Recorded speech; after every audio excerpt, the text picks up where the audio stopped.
एक बार राजा ने ऐसा प्रश्न कर दिया कि सारे दरबारी एक दूसरे का मुंह देखने लगे। राजा ने पूछा, अच्छा बताओ आप सभी, हमारे राज्य में कौवे कितने हैं?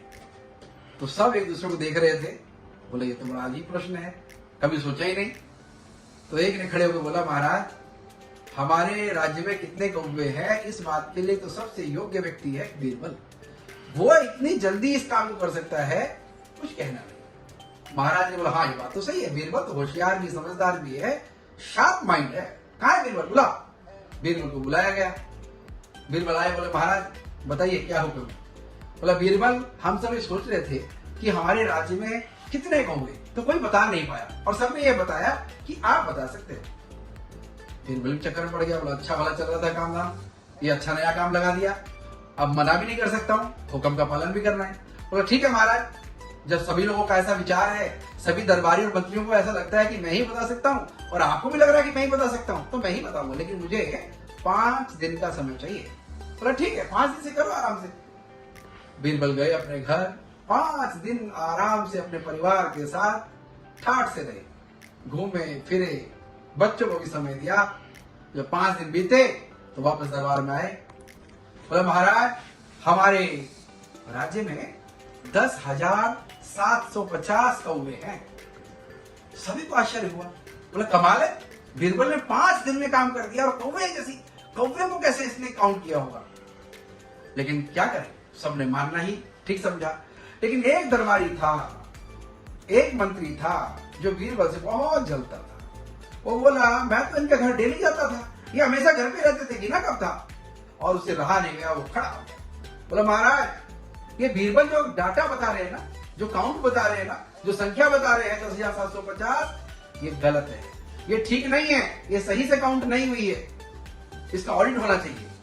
महाराज ने बोला, ऐसा है क्या? तो बीरबल ने कहा, नहीं महाराज मैंने तो किया है। तो दूसरा दरबारी बोलता है, नहीं महाराज इसमें जरूर कोई दाल में काला है।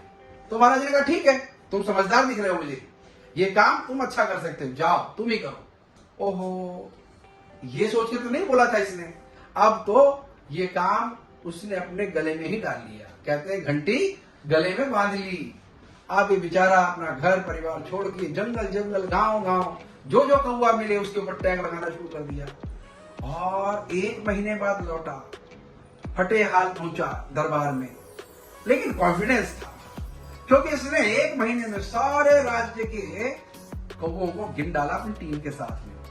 और आके बोला, महाराज बीरबल को बुलाओ। बीरबल आ गए। बीरबल आपने कितनी काउंट बताई थी? बोला, हाँ मैंने 10,750 बताई थी। देखा महाराज, मैंने उसी दिन बोला था आपको, ये काउंट ठीक नहीं है, ये काउंट गलत है। तो महाराज ने बोला, कितनी काउंट है? बोला, महाराज हमारे राज्य में 12,000 कौवे हैं। बोला, 12,000? बोला, हाँ 12,000 है। बीरबल ये क्या कह रहे हो आप? क्या ये ठीक किया जो उन्होंने किया है? बोला, महाराज ये भी ठीक कह रहे थे और मैं भी ठीक कह रहा हूँ, मेरी जो काउंट है 10,750 ठीक है, और ये जो बता रहे 12,000 बिल्कुल ठीक कह रहे हैं, मुझे इसका अनुमान पहले ही था। जो मंत्री था 1 महीने बेचारा जंगल जंगल गांव में समय लगा के आया था, थके हाल फटे हाल, उसका चेहरा भी पिचक गया। बोला, ये क्या बोल रहा है, मुझे भी ठीक बोल रहा है, अपने आप को ठीक बोल रहा है, सब चक्कर में पड़ गए। बीरबल ने बोला, महाराज ये 1 महीने पहले गए थे, आपको याद है? मैंने 5 दिन लगाए थे, 5 दिन में आपको आके बताया था, लेकिन इन्होंने पूरा 1 महीना काम किया, बड़ी ईमानदारी से काम किया। एक एक गांव में गए, एक एक जंगल को ढूंढा है और ईमानदारी से काम किया, इसी कारण से 12,000 काउंट लेकर आए। लेकिन महाराज आपको पता है पिछले 1 महीने में क्या हुआ? तो सब एक दूसरे को देखने लगे। बोला, क्या हुआ? बोला, बीच में एक त्योहार आया था, उस त्योहार का नाम मालूम है? तो सब कहना, हाँ क्यों नहीं मालूम है, ईद आई थी। बोला, महाराज वो जो ईद आई थी, तो ईद मनाने के लिए कौवे जो बाहर गए थे विदेश में, ईद मना के जब वापस आ गए तो स्वाभाविक है वो संख्या बढ़ गई, 10,750 से वो 12,000 हो गई। वो ईद मनाने जो कौवे गए थे वो वापस आ गए, सब चक्कर में पड़ गए। बोला, ये तो बीरबल ने अपना दिमाग, अपनी ट्रिक, अपनी योजना लगा दी, लेकिन किसी में हिम्मत नहीं थी कि ये बोले, नहीं महाराज ये गलत बोल रहा है, क्योंकि जो बोले वो कुंडा खोले, कौन अपने गले में घंटी बांधे। तो उसने कहा, भाई जो बोल रहा है ठीक ही बोल रहा है, वाह वाह, जय जय हो, बीरबल जी की जय हो। ऐसे बीरबल को कौन फंसा सकता था?